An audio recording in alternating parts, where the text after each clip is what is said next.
Hi everyone. Today I will show you how to create automatic number counting effect in After Effects using a free plugin. Check on description to download the plugin for free. So download the plugin and open the folder and copy the number effects.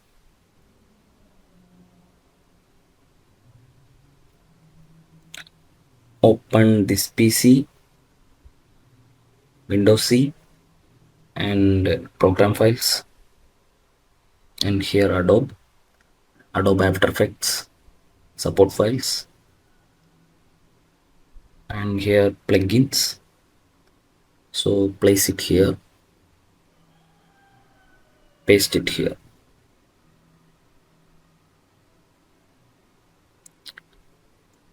So let's check how it works.